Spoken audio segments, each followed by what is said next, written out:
Seneta wa Makueni Daniel Ketonga Maanzo amekashifu vikali matamshi ya waziri wa utumishi wa umma Geoffrey Ruku alidai kuwa kiongozi wa Wiper Kalonzo Musyoka ameshindwa kuleta maendeleo eneo la Ukambani.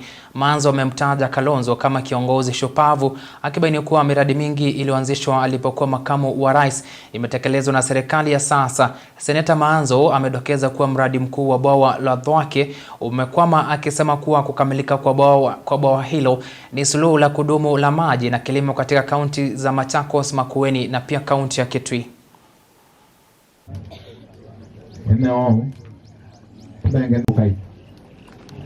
Kama una kitambulisho, hata ukisema one time kazi yako ni bure, unasema bure. Silaha ambayo tutatumia 2027 ya kumpeleka Bwana Ruto nyumbani ni kitambulisho na kura. Ruku yeye analetea sisi chakula mojo, wakati amesema hatutaki mojo, tunatoka Thwake Dam.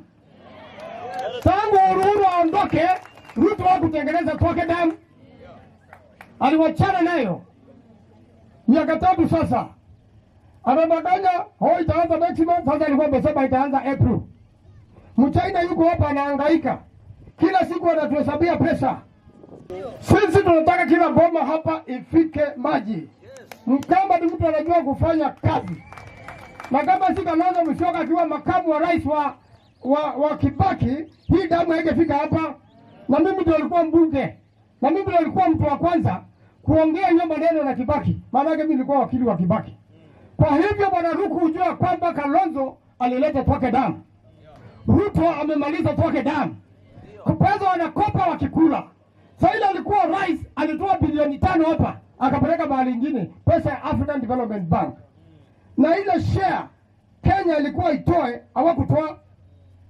Sasa wanataka kukopa na wazungu wamekataa.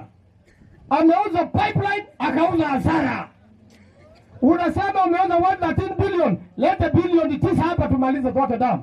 Ndio tujue wewe unataka kuhudumia wa Kenya na sio uongo baada ya uongo na uongo ingine na ingine juu na kuwa watoto wa Kenya.